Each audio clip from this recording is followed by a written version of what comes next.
미 CNN 한국 KF-21 돈주 시장 못 막아 KF-21 전투기 국산 엔진 특허 생산. 1690도 한국 엔진 탑재. 미공군 충격. 미래 고부가 가치 산업으로 꼽히는 첨단 항공엔진 국산화에 성공하기 위해서는 정부의 강력하고 신속한 지원 정책이 필요하다는 제언이 나왔다. 김원욱 한화에어로스페이스 첨단엔진 사업단장은 9일 국회의원회관에서 국회 국방위원회 소속 더불어민주당 안규백 의원 주최로 열린 첨단 항공엔진 개발을 위한 세미나 발제에서 선진국 개발 성공 사례를 들며 기존 분석에 따르면 첨단 항공엔진 개발을 위한 한국의 기술 역량은 선진국 대비 70% 수준으로 현재 다각도로 핵심 기술 역량을 확보하기 위한 노력이 시작됐다고 밝혔다. 그는 개발에 성공하면 미국, 영국, 프랑스, 러시아, 중국에 이어 6번째 독자 엔진을 보유한 국가가 되는 것이라고 말했다. 그러면서 기존 한화와 산업연구원 등의 연구를 인용해 2050년까지 첨단 항공엔진과 파생용 엔진 개발이 완료되면 약 100조 원의 경제적 파급 효과가 발생하고 16만 명의 고용 유발 효과가 나타날 것으로 추산된다고 말했다. 김 단장은 한화에어로스페이스는 지난 45년간 1만여 대의 항공엔진 제작, 조립, 생산, 정비 수행을 통해 축적한 기술 노하우를 바탕으로 첨단 엔진 개발을 위한 투자를 진행하고 있다며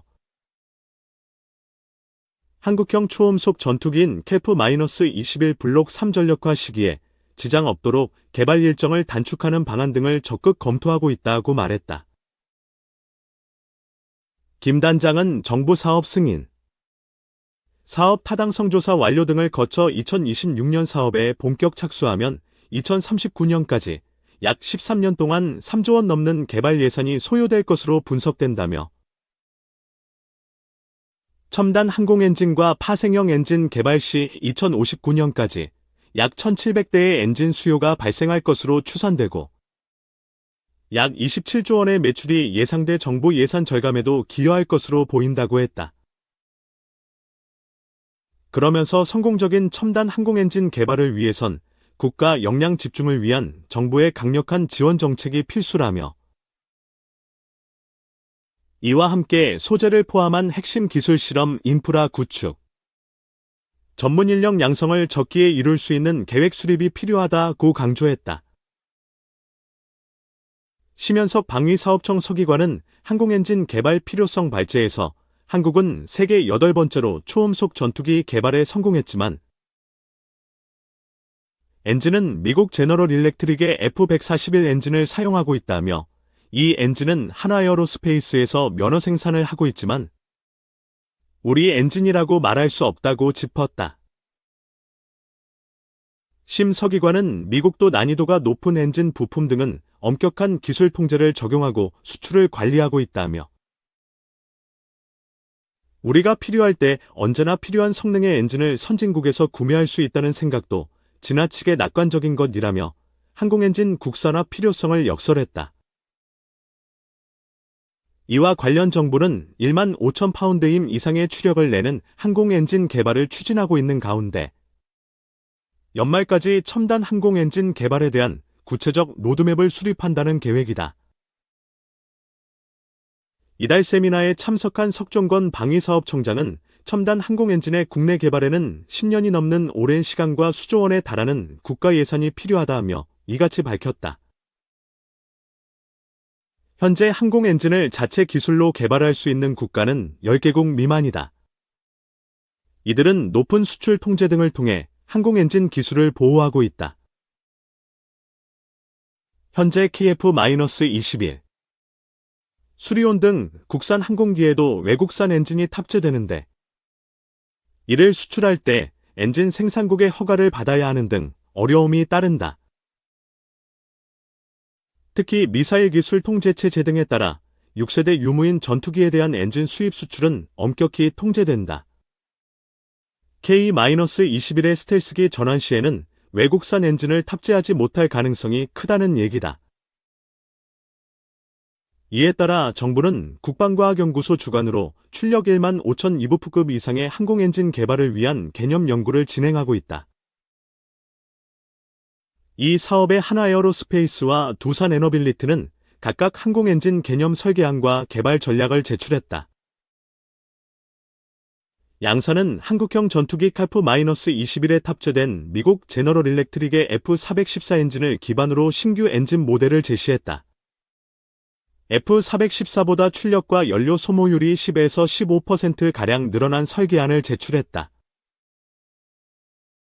세미나를 주최한 안규백 의원은 개회사에서 국산 첨단 항공엔진을 적기에 개발할 수 있도록 법과 제도적 뒷받침이 필요하다며 미국의 승인 없이 수출하고 여타 산업으로 파생할 수 있도록 지혜를 모아야 할 때라고 말했다.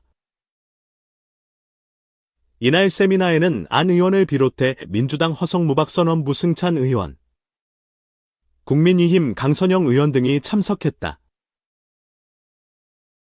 또 석종건 방위산업청장, 이건환 국방과학연구소장, 신상범 국방기술품질원장, 최병로 한국방위산업진흥회 부회장, 손재용 국방기술진흥연구소장 등 100여 명이 자리했다. 석종건 방사청장은 오늘 세미나에서 논의된 고견들을 정책 수립과 제도 개선의 밑거름으로 삼겠다고 밝혔다. 현직 대통령 체포영장 집행 여부 관심, 경호처와 충돌 가능성. 123 불법 비상계엄 사건을 수사 중인 고위공직자범죄수사처, 공수처, 가 31일 내란 우두머리, 수계, 혐의를 받는 윤석열 대통령에 대해 체포영장을 발부받으면서 수사가 탄력을 받게 됐다. 법조계에선 검찰이 김용현 전 국방부 장관, 구속 기소에 대한 공소장에 윤 대통령이 총, 도끼 등을 언급하며 국회 통제를 직접 지시한 상황을 상당수 적시한 점 등이 영장이 발부된 결정적 사유가 됐을 거란 분석이 나온다. 다만 공수처와 경찰이 집행에 나서더라도 대통령 경호처가 막아선다면 물리적 충돌이 빚어지거나 집행이 어려울 수도 있다는 점은 변수로 거론된다. 헌정 사상 첫 대통령 체포영장 발부, 서울서부지법은 31일 오전 윤 대통령에 대한 체포영장과 수색영장을 발부했다.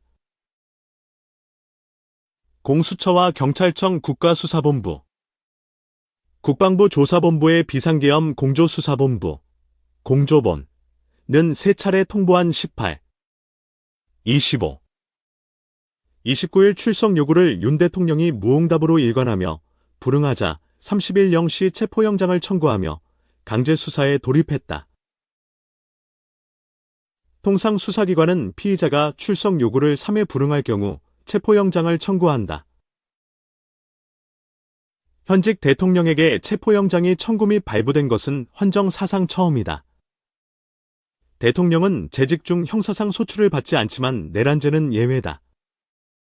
공수처는 서울 용산구 한남동 대통령 관저에 대한 수색영장도 함께 발부받았다. 체포 과정에서 피의자의 정확한 위치를 모르거나 위치에 대한 수색이 필요한 경우 체포영장과 함께 수색영장을 청구한다. 법조계에선 법원이 현직 대통령에 대한 체포영장을 발부한 것은 윤 대통령을 내란 수괴로 지목하는 증거와 진술이 충분히 확보됐기 때문이라는 시각이 많다. 윤 대통령이 3일 비상계엄 선포 직후 현장을 지휘하던 이진우 수도방위사령관, 수감중 등에게 전화해 총을 쏴서라도 문을 부수고 들어가서 끌어내라고 지시한 혐의를 검찰이 김 전 장관 공소장에 적시했고 관련 메모 등 증거와 진술도 충분히 확보했기 때문이다. 체포영장은 이순영 부장판사, 사법연수원 28기, 가 발부한 것으로 알려졌다. 영장 집행 시 경호처와 충돌 가능성 법원이 체포영장을 발부했지만 공수처와 경찰이 윤 대통령을 실제 체포할 수 있을지는 미지수다. 대통령경호법 19조는 경호처가 부득이한 상황에서 무기를 사용할 수 있고 경호 임무 수행을 위해 합리적인 수준의 무기 사용이 가능하다고 규정하고 있다.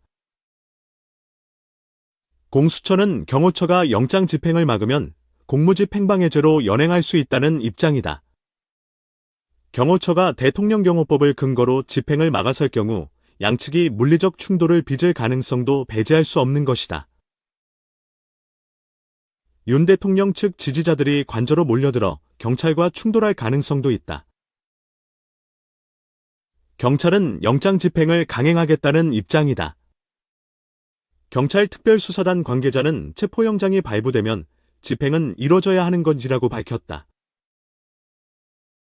이어 여러 변수가 있을 수 있어 다각도로 검토한 후 그에 맞는 대응을 준비해서 집행할 것이라며 충분히 대비하고 있다고 했다. 경호처가 집행을 막을 가능성에 대해선 압수수색과 달리 체포영장은 집행을 제한할 사유는 없는 걸로 알고 있다고 했다. 윤 대통령 측은 공수처에 내란죄 수사권이 없는 만큼 애초 체포영장 역시 각하됐어야 한다는 입장이다. 각하는 청구 자체에 이유가 없다고 판단해 배척하는 처분이다. 윤갑근 변호사, 전 대구고검장는 직권남용죄와 비교하면 내란죄가 비교할 수 없을 정도의 중대범죄인데 그런 가벼운 범죄를 갖고 내란죄 관련성을 주장하는 것은 법리적으로 맞지 않는다하며 꼬리에 대한 권리가 있다고 몸통에 대한 권리를 주장하는 해괴한 논리라고 주장했다. 한편 윤 대통령 탄핵 심판을 진행 중인 헌법재판소는 국회 측이 인증등본 송부촉탁 신청서를 제출했다고 30일 밝혔다. 인증등본 송부촉탁은 수사기록 등을 헌재에 요청해 헌재가 받아내면 필요한 부분을 증거로 신청하는 절차다. 증거 채택 여부는 재판부가 결정한다. 윤 대통령 측은 아무것도 결정되지 않은 상태에서 헌재가 수사기록, 송부를 요청할 것을 시사하는 것은 유감기라며 반발했다.